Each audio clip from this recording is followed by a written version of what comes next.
the goal here is to write 0.22222222 as a ratio of integers.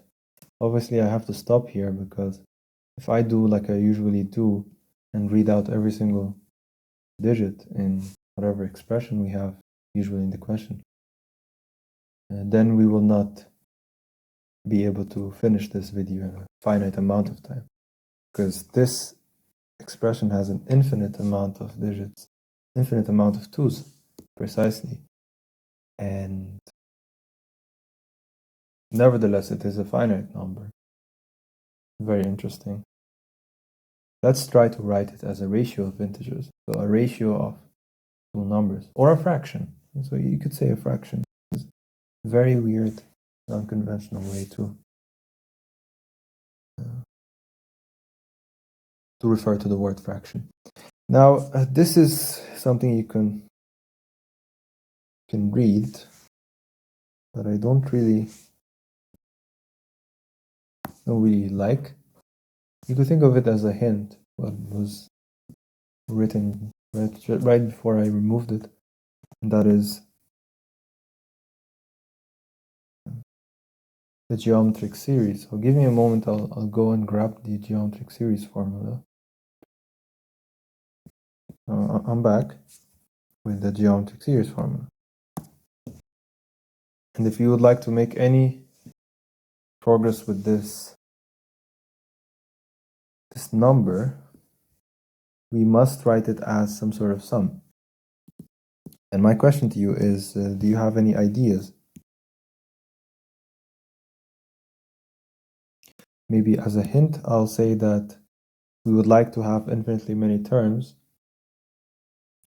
And at least in this very specific case,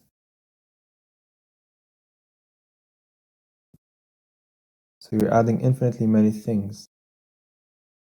So you would like to add infinitely many things. And here, what is infinite about this?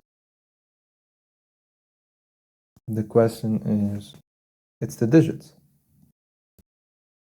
So the digits are infinite and we want infinite terms, then would it be a good idea to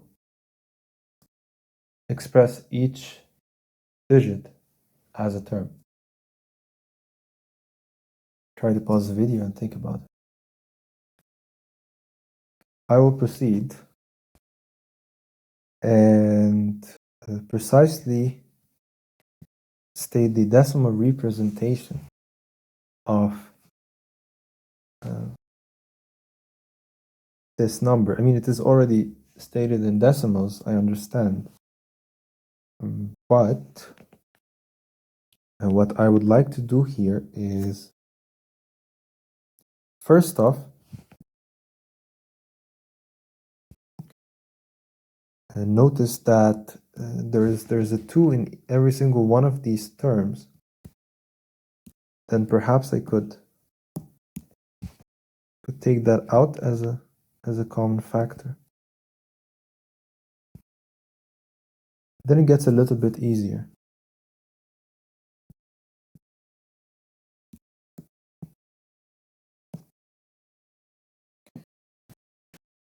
Now,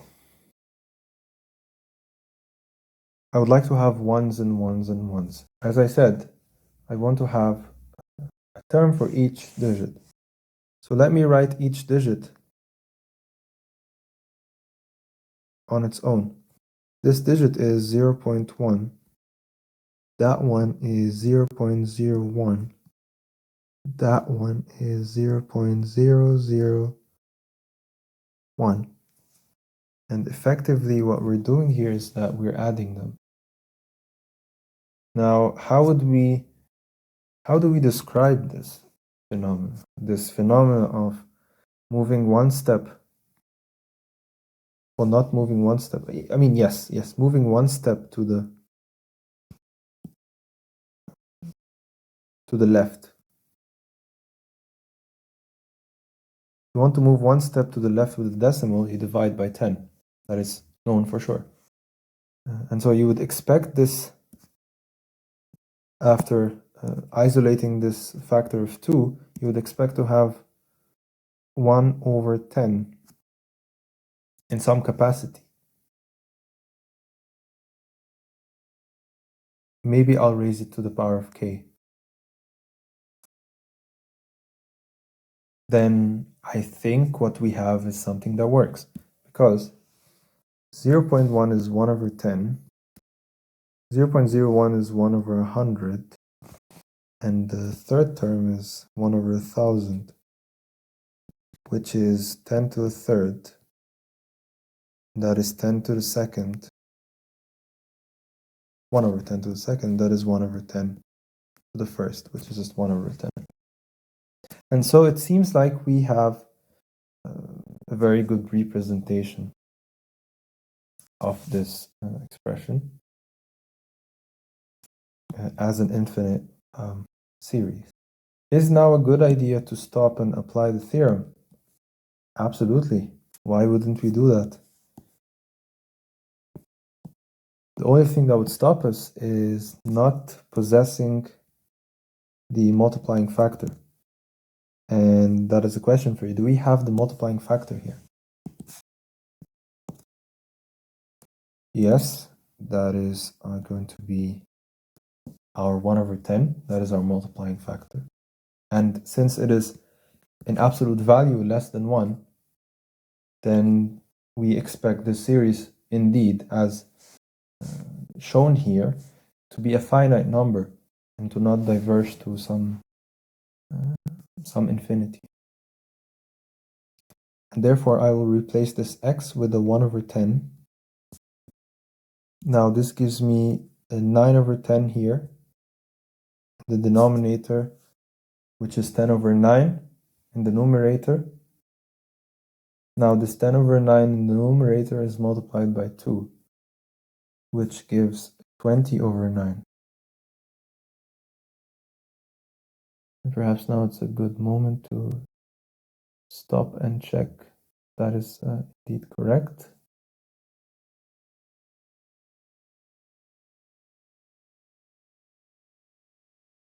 Which it almost is, because other than the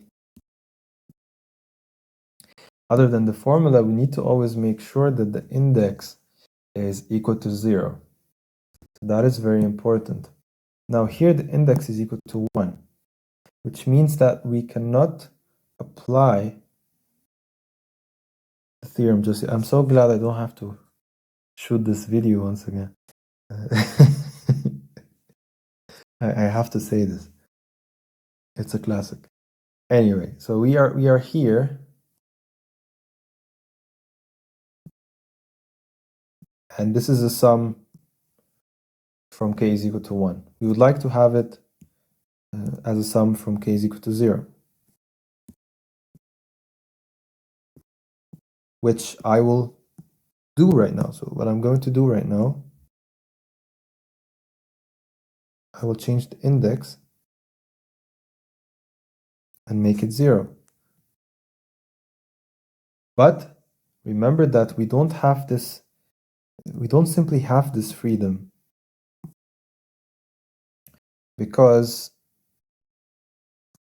in order to have this as a series that starts from k is equal to 0, you need to add the 0th term in the sequence. The 0th term is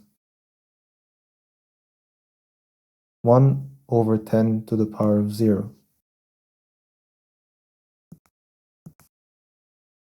Now you cannot simply add this 1 plus 10 to 0 out of thin air.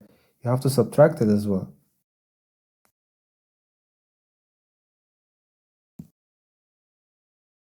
In that sense, if you add the index, the term for which, the term that arises when you plug in the index k is equal to 0, then in principle, you shouldn't really be facing any issues.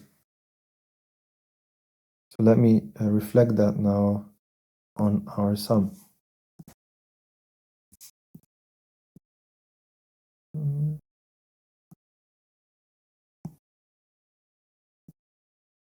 In order to change the index, we will add this term, and then we will subtract the same term once again. Now do not forget that all of this is happening within the sum, meaning that there is an external times 2 that's outside, which we've not handled just yet. The reason this works, once again, is because we're adding the same term and we're subtracting the same term. It gives us 0. On the other hand, after adjusting the index, we will get, of course, this will be our series, and this very specific term to the power of 0 will be equal to 1. So let's be careful with what we want to do here. After changing the index, we'll have the 2 times inside of this bracket here. We will have this as the series, and we will take away 1. And now we can apply the formula from the theorem. Now, if we apply the formula from the theorem, we will get, as we saw here, we will get this expression. I usually don't like to go out of bounds, but here I am. So we will get 2 times 1 minus 1 over 10. But let's not forget to take away this 1 that we have.